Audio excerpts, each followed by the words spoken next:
Assalamualaikum warahmatullahi wabarakatuh.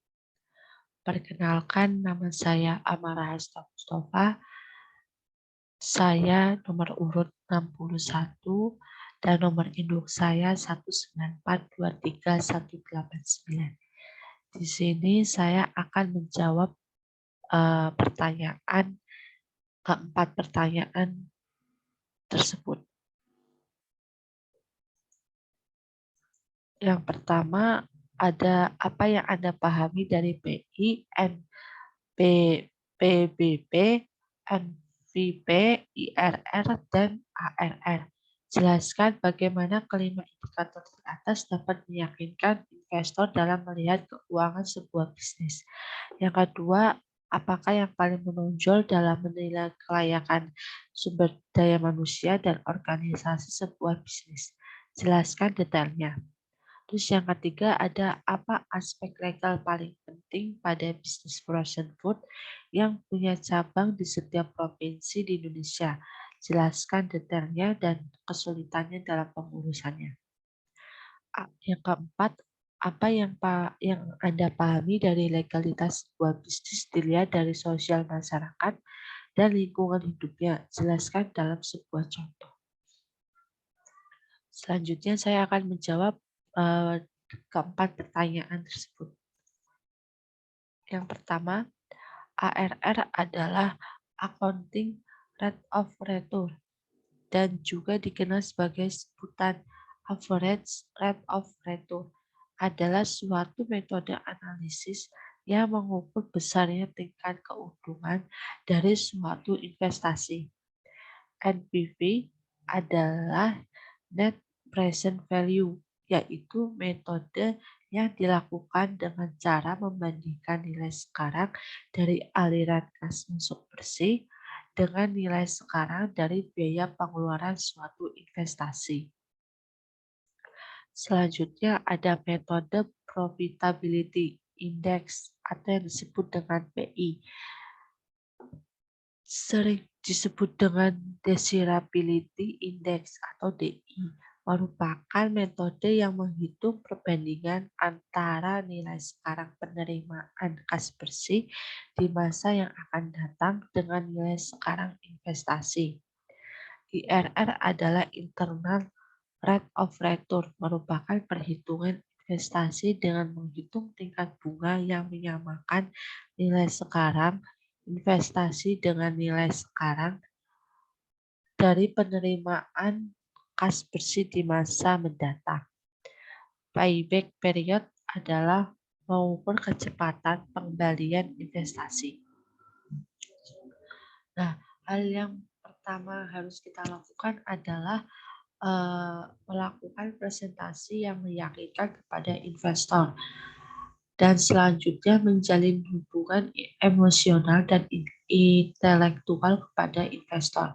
Berpikir ramping dan hanya ajukan dana yang diperlukan dalam rencana usaha. Selanjutnya kita dapat tunjukkan jalan keluarnya.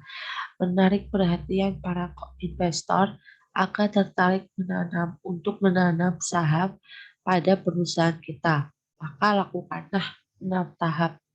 Yang pertama, prototipe produk yang menarik. Yang kedua, produk yang sudah dites ke konsumen. Yang ketiga, pendukung bisnis dari prototip. Yang keempat, produk memiliki daya tarik. Yang kelima, monetisasi bisnis. Yang keenam adalah pengembangan. Selanjutnya, saya akan menjawab pertanyaan nomor 2. Menilai kelayakan dalam SDM, yaitu yang perlu diperhatikan adalah attitude, karakter, dan skill dari pekerja.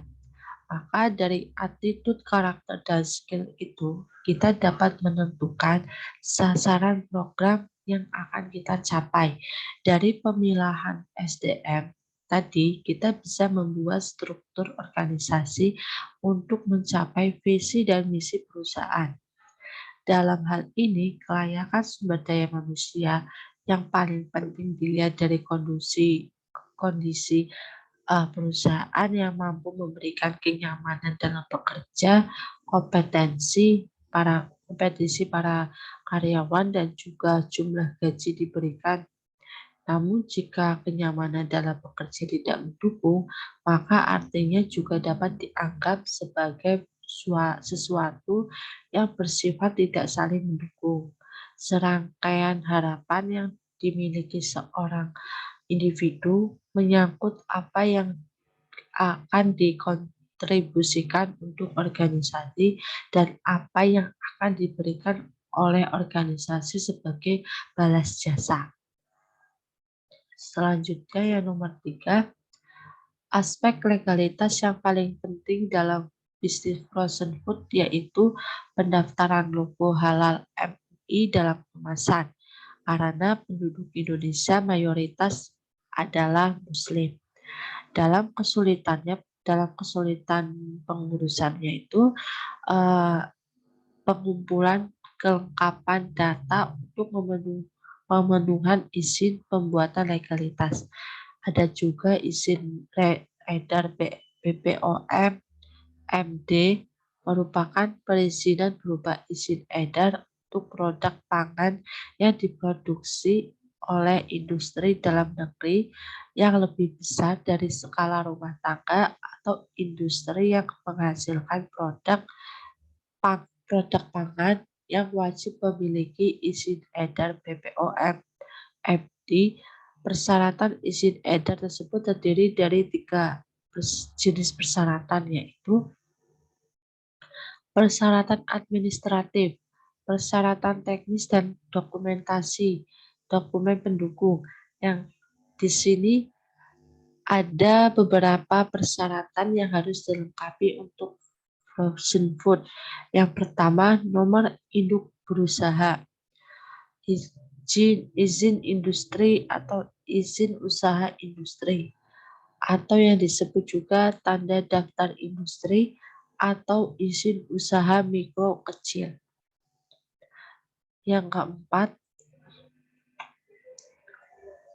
ketika saya membuka suatu bisnis, banyak aspek pendukung yang akan saya penuhi agar kegiatan usaha tersebut tidak berdampak buruk terhadap manusia dan lingkungan sekitar. Untuk meminimalisir dampak tersebut, maka saya mengadakan suatu kajian yang bertujuan agar dampak pada lingkungan itu tidak terjadi. Contohnya suatu ketika saya membuat bisnis makanan Korean food, namun pada lingkungan sekitar masih awam dengan makanan itu. Nah, selanjutnya lingkungan sekitar itu masih menganggap bahwa makanan Korean food itu terbuat dari bahan yang tidak halal.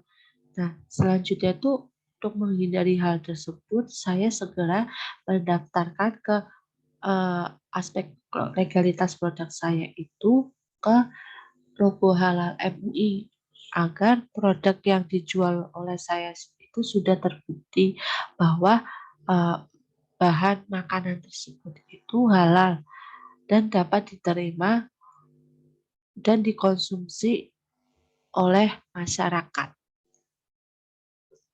Cukup sekian presentasi dari saya untuk menjawab 4 pertanyaan tersebut. Mohon maaf bila ada kesalahan, mohon dimaafkan.